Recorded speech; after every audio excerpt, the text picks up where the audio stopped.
Hello everyone, welcome back to Candia reaction. मैं अजीत। सो gas, कैसे आप सब लोग? मुझे उम्मीद है कि आई होप अच्छे होंगे, मस्त होंगे।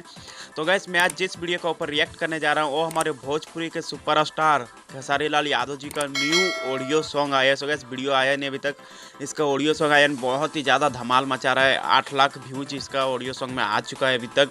सो गैस, एंड बहुत ही बेहतरीन एंड बहुत ही सुपर इसमें जो सो कि सिंगिंग किया है शिल्पी राज एंड खेसारी लाल यादव जी। तो गैस, आई एम सॉन्ग के बारे में जानते हैं क्या है। तो गैस, सॉन्ग का नाम है जाड़ा लगता and singer Khesari Lal Yadav and Shilpi Raj. Lyrics दिया है कृष्णा बेदर्दी, म्यूजिक है Arya Sharma. Company level I mean जो कंपनी से उसको रिलीज किया गया वो कंपनी का नाम है blue beats Bhojpuri.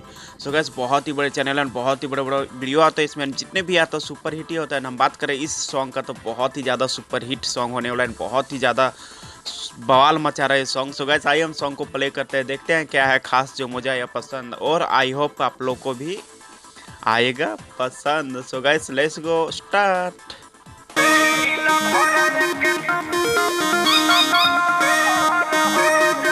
So guys, बहुत ही ज़्यादा मज़ा आने वाला है। सो प्लीज़ आप लोग से रिक्वेस्ट है कि अंत तक देखिएगा, बहुत ही मस्ती सॉन्ग किया है।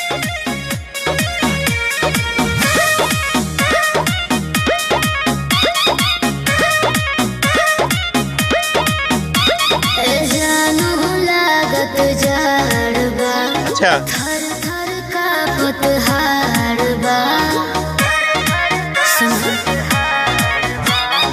जानो लागत जाड़बा, थर थर कांपत हाड़बा।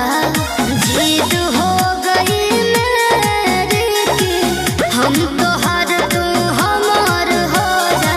अच्छा, हो तो तू ही ला भर एक नंबर हो जा, ओढ़ी के कमर हमार हो जा। सुपर। तू ही ला भर एक नंबर हो जा, ओढ़ी के कमर हमार हो जा।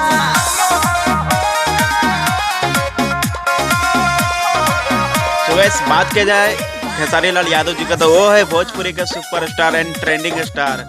तो जब भी आते हैं तहलका मचा देते हैं। इससे पहले ऑडियो सॉन्ग आया था नया साल नया माल, इस बार आया है। कि कम नहीं करबा प्यार जी। धान हो धान ये तोहरे बा, लूटो जवानी के लहरे बा। दिया हो आज कहलो करार यार जी, कि कम नहीं करबा प्यार जी। हा हा, धान हो धान ये तोहरे बा, लूटो जवानी के लहरे बा। बोलो लोभ में सब ये जानू, हम कली तू समर हो जा। तू ही ला भर एक नंबर हो जा, ओढ़ी के कहमर अमर हो जा।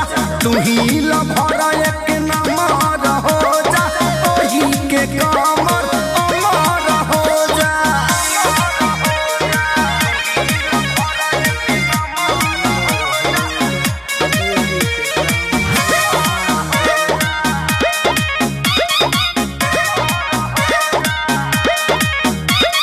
कृष्णा बेदर दिखे सारी हो, रखी हो बना के यारी हो। अरे देता ना दिलवा के चाभी हो, का हो खेत विवेकवा के हाबी हो।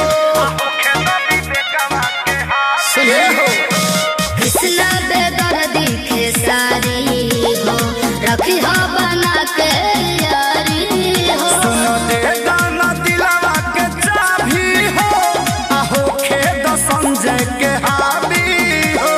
हमारा ये मकान के आज से तू ही ओनर हो जा। तो सुनो, का तू ही ला भर एक नंबर हो जा, ओढ़ी के कमर हमार हो जा। तू ही ला भर एक नंबर हो जा, ओढ़ी के कमर हमार हो जा। आओ गादा तोरा दादा के हो।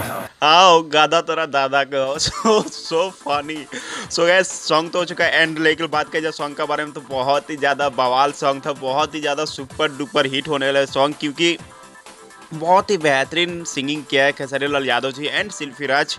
एंड बात किया जाए खेसारी लाल यादव जी के, तो खेसारी लाल यादव जी जो लास्ट में जो डायलॉग मारते हैं, या गादा तो और दादा के हो, सो गाइस बहुत ही फनी था, बहुत ही सुपर एंड बहुत ही ज़्यादा मज़ा आया मुझे। एंड म्यूजिक का बात करें, बहुत ही खूबसूरत म्यूजिक आर्या शर्मा ने इस सॉन्ग में दिया है। एंड बहुत ही ज़्यादा एक्साइटेड फील कर रहा हूँ कि कब ये वीडियो आएगा। एंड जो मेरा चैनल को सब्सक्राइब नहीं किए होंगे प्लीज़ सब्सक्राइब करके रख दें, ताकि जिस टाइम में आएगा ये वीडियो सॉन्ग उसी टाइम में मैं आप लोग को रिएक्शन दे दूंगा और देखने को मिल जाएगा। सो गाइस एंड बात की जाए शिल्पी राज का, तो शिल्पी राज बोल रहे हैं शिल्पी राज बोल रहे हैं ये राजा जाड़ा लगा था तो बहुत ही ठंडा लग रहा है। शिल्पी राज जो बोल रही है बहुत ही ठंडा लग रही, तो खेसारी लाल यादव जी बोल रहे हैं कि तुम ही एक लवर हो कि एक नंबर हो। एंड कमल जो सो कि आई मीन ब्लैकेट जो सो ढक लो अमर हो जाएगी। सो गाइस बहुत ही फनी था एंड बहुत ही ज़्यादा सुपर डुपर हिट होने वाला सॉन्ग। इससे पहले आया था खेसारी लाल यादव जी का नया साल नया माल, वो बहुत ही ज़्यादा सुपर डुपर हिट हुआ। एंड इस बार ये सॉन्ग है बहुत ही बेहतरीन एंड बहुत ही मज़ा आया। आप लोग को कैसा लगा मुझे कमेंट बॉक्स में जरूर बताएं। वीडियो अच्छा लगा तो प्लीज़ वीडियो को लाइक कमेंट शेयर जरूर करना। और मेरा रिएक्शन कैसा लगा गाइस, मेरा रिएक्शन यदि अच्छा लगा तो प्लीज़ आप लोग से रिक्वेस्ट है कि मेरे चैनल को सब्सक्राइब एंड बेल आइकन घंटी को प्रेस कर दे, ताकि इससे क्या होगा नेक्स्ट जितने भी वीडियो आएगा सबसे पहले आप लोग तक नोटिफिकेशन जाएगा और उसे आप लोग देख सकोगे। सो गाइस टाटा बाबा, मिलते हैं नेक्स्ट वीडियो के साथ कुछ नए अंदाज में। तब तक के लिए धन्यवाद एंड नमस्कार।